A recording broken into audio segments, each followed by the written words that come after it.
Selama ini kita kan sering dengar ya soal pelatihan guru, modelnya gitu-gitu aja dari dulu. Tapi pertanyaannya, apa itu beneran berhasil? Nah, kali ini yuk kita bedah bareng-bareng model lama ini dan kita cari tahu pendekatan seperti apa sih yang sebenarnya terbukti ampuh buat ningkatin kualitas mengajar. Coba bayangin deh, setiap tahun dana yang digelontorkan untuk pengembangan profesional guru itu, wah jumlahnya besar sekali.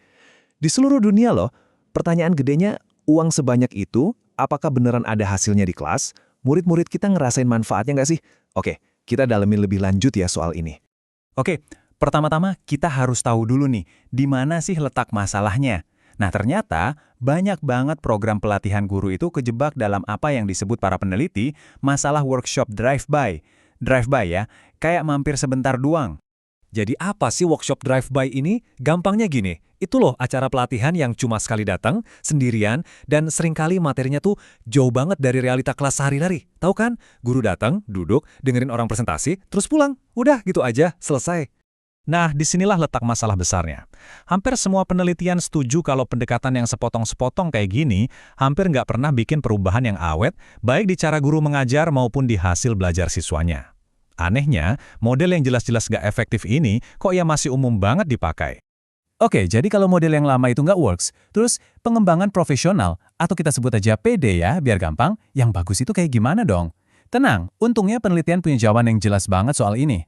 Perbedaannya tuh jauh banget, kayak langit dan bumi. Coba lihat deh, di satu sisi ada cara lama, sekali datang materinya ngawang-ngawang dan gak nyambung satu sama lain. Nah di sisi lain ada paradigma baru, ini sifatnya berkelanjutan, aktif, dan jadi satu kesatuan sama tujuan sekolah. Ini bukan cuma perubahan kecil loh, ini pergeseran yang fundamental banget. Yuk kita coba bedah lebih dalam lagi. Ada 3 pilar utama nih dari PD yang efektif. 1, fokusnya harus ke konten. Jadi isinya soal praktik mengajar, asesmen, refleksi, bukan cuma teori abstrak doang. 2, harus kolaboratif. Maksudnya, jadi bagian dari gerakan bareng-bareng di sekolah. Dan 3, ini yang paling krusial, harus berkelanjutan. Jadi belajarnya intensif dan terus-menerus, bukan cuma sekali acara. Nah, ngomongin berkelanjutan, seberapa lama sih emangnya? Ada satu riset besar yang nemuin angka ajaibnya. Ternyata kalau pelatihan guru itu totalnya kurang dari 14 jam, ya nggak ada efeknya sama sekali ke siswa. Dampak positif yang beneran kelihatan itu baru muncul kalau durasinya lebih dari 14 jam. Itu pun harus intensif dan disebar ya, nggak sekaligus. Oke, teori sih kedengarannya bagus ya, tapi gimana prakteknya di lapangan? Nah, ada satu studi kasus super menarik dari Uganda nih. Mereka benar-benar menguji ide-ide ini secara langsung. Penasaran kan? Jadi, di studi ini peneliti membandingkan 2 model pelatihan. Model pertama yang tradisional, pelatihan besar, terpusat, nginep gitu, di mana guru-guru dari banyak sekolah dikumpulin di satu hotel atau wisma. Model kedua, kebalikannya, sesi-sesi pelatihan yang lebih kecil, nggak nginep, dan diadain di lokasi dekat sekolah masing-masing. Pertanyaan pertama yang paling dasar, guru yang diundang beneran datang nggak? Coba lihat data ini. Di pelatihan yang besar dan terpusat itu ternyata 16% pesertanya itu guru pengganti. Maksudnya bukan guru yang seharusnya ikut, mungkin cuma disuruh mewakili. Tapi di pelatihan lokal yang kecil, angkanya anjlok jadi cuma 8%. Jelas kan, model lokal jauh lebih tepat sasaran. Oke, itu baru soal kehadiran. Gimana soal hasil belajarnya? Nah, ini bagian yang paling mengejutkan. Guru-guru yang ikut pelatihan kecil di dekat sekolahnya, peningkatan skor pengetahuannya itu hampir 2 kali lipat, naik 2 poin.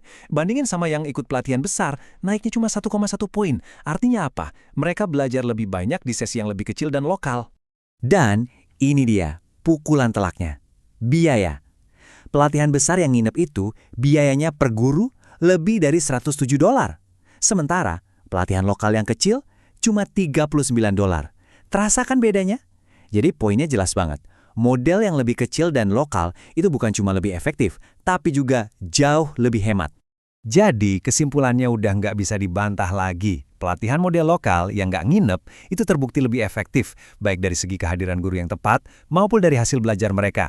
Dan di atas itu semua, biayanya lebih murah 60% lebih. Ini benar-benar bukti nyata yang mendukung paradigma baru pelatihan guru. Oke, jadi sekarang kita tahu ya, pelatihan itu harus berkelanjutan dan relevan. Ini ngebawa kita ke elemen kunci selanjutnya, pentingnya dukungan yang terus-menerus. Soalnya, acara pelatihan itu sendiri sebenarnya cuma titik awalnya aja. Gini, perubahan nyata di kelas itu terjadinya lewat sebuah siklus. Bayangin ya, pertama guru dikenalin ke teknik baru. Terus mereka coba praktekin di kelas. Habis itu mereka mikir, berhasil nggak ya tadi? Kalau berhasil, mereka bakal pakai lagi, mungkin dengan sedikit penyesuaian di sana-sini. Nah, peran dukungan berkelanjutan itu ya buat nemenin guru di setiap langkah siklus ini. Dukungan ini bentuknya bisa macam-macam loh. Bisa dari pelatih atau coach internal sekolah, bisa juga dari coach eksternal. Atau bisa juga lewat kelompok belajar antar guru, bahkan lewat teknologi digital. Tentu aja, tiap metode punya plus minusnya sendiri. Dan biasanya, yang paling manjur itu justru kombinasi dari beberapa metode ini. Pada akhirnya, ini semua bukan cuma soal bikin acara pelatihan jadi lebih bagus, bukan. Ini soal mengubah cara kita berpikir secara keseluruhan. Bergeser dari acara-acara yang terpisah menjadi sebuah budaya. Budaya belajar yang terus hidup setiap hari. Ada satu kutipan dari seorang guru di Nepal yang menurut saya kena banget. Dia bilang, saya dapat ilmunya di pelatihan, tapi justru pendampinganlah yang bikin saya pede buat mempraktekannya. Awalnya saya bingung, tapi coach saya ngebimbing saya. Nah, ini dia inti dari kekuatan dukungan berkelanjutan itu. Jadi, kalau kita tarik benang merahnya, inilah intinya. Tujuannya itu bukan sekedar bikin acara pelatihan yang lebih keren, bukan. Tujuannya adalah membangun sebuah sistem. Sistem pembelajaran yang terus-menerus, yang nempel sama pekerjaan sehari-hari guru, dan yang sifatnya kolaboratif. Ini soal pergeseran budaya, bukan cuma perbaikan teknis. Sebagai penutup, saya mau ninggalin Anda dengan satu pertanyaan untuk direnungkan. Gimana ya caranya kita bisa mulai menggeser fokus kita dari sekedar ngadain acara-acara pelatihan menjadi membangun budaya belajar setiap hari di sekolah-sekolah kita? Dari semua yang kita lihat tadi, pergeseran ini bukan cuma mimpi. Ini sangat mungkin, bahkan terbukti lebih efektif dan lebih efisien. Sampai jumpa di pembahasan berikutnya.